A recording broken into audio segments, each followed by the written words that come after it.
আসসালামু আলাইকুম সম্মানিত দর্শকবৃন্দ, সততা মিডিয়া ডাবলনের পক্ষ থেকে সকলকে স্বাগত জানাচ্ছি। আপনাদেরকে নতুন এক ভিডিওতে আজকে নতুন একটি জিনিস নিয়ে আপনাদের সামনে হাজির হয়ে গেলাম। আমার পিছনেই দেখতে পাচ্ছেন যে খেজুর গাছ। এই খেজুর গাছ থেকে খেজুরের রস নামানো হয়। আপনারা জানেন যে শীতের সিজনে এখনই সেই সিজন চলছে। কিভাবে খেজুরের রস নামানো হয় সেটা দেখতে পাচ্ছেন সরাসরি। এই যে গাছটি দেখতে পাচ্ছেন আমার সামনে, এই গাছটি থেকে দেখতে পাচ্ছেন যে এখানে খেজুর গাছটি কাটা হয়েছে, তারপর এখানে একটি খেজুরের ডাল দেওয়া হয়েছে, তারপর ভারের মধ্যে আস্তে আস্তে করে এখানে রস পড়ছে। তবে এখানে কেন খেজুরের ডাল দেওয়া হয়েছে সেটা আমরা জানি না। আমরা এখানে কয়েকজন আছে, আমরা তাদের কাছে এই বিষয়টা জিজ্ঞাসা করব।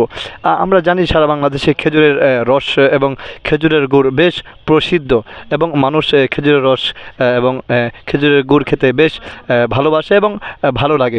আমরা একজনের কাছে জিজ্ঞাসা করব যে এই যে খেজুরের গাছ কাটা হয়েছে, তারপর রস নামানো হচ্ছে, আমরা দেখতে পাচ্ছি যে ভারের মধ্যে খেজুরের ডাল দেওয়া হয়েছে, এটা কিসের জন্যে? এই ডালটা দেওয়ার কারণ হচ্ছে আপনার ওই যে দিনে মানে তো ভাড় পাতা হয়, আর গাছ কাটা হয় দিনে মানে ওই সময় ভাড় পাতলে পাখি মাখি বসে, তারপরে হচ্ছে আপনার বাদুড়ে আসে, ওই জন্য ওইগুলো থেকে রোগ জীবাণু ছড়ায়, ওই জন্য ওইগুলো এড়ানো থেকে আমরা এই খেজুরের ডালগুলো দিয়ে থাকি। আমরা দেখছি একটা গাছ কতদিন পর্যন্ত এভাবে রস দিতে থাকে? সেরকম হলে একটা গাছে ভালোভাবে রস দেয় আপনার 2 মাস। পুরো শীত, পৌষ আর মাঘ মাস, এই 2 মাস ভালোভাবে আপনার রস পাওয়া যায়। আর এমনিতেও রস পাওয়া যায়, তবে অল্প হয়।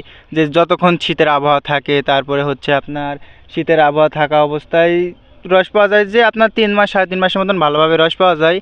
আর হচ্ছে মানে রোদের উপরে রসটা নির্ভর করে, যেমন শীতকালে যেমন রোদ পড়বে সেরকম মনে করেন যে আপনার বেশি রস পাওয়া যাবে। সম্মানিত দর্শকবৃন্দ, শুনতে পেলেন যে আসলে এই গাছের মধ্যে কী জন্যে তারা খেজুরের ডাল দিয়ে রাখে, সে বিষয়টা শুনতে পেয়েছেন। এখানে আমরা অনেকক্ষণ যাবত আসি, দেখছি যে অসংখ্য গাছ এই রাস্তার ধারে, বিশেষ করে যশোর ঝিনাইদহ এই অঞ্চলে খেজুরের রসে প্রসিদ্ধ।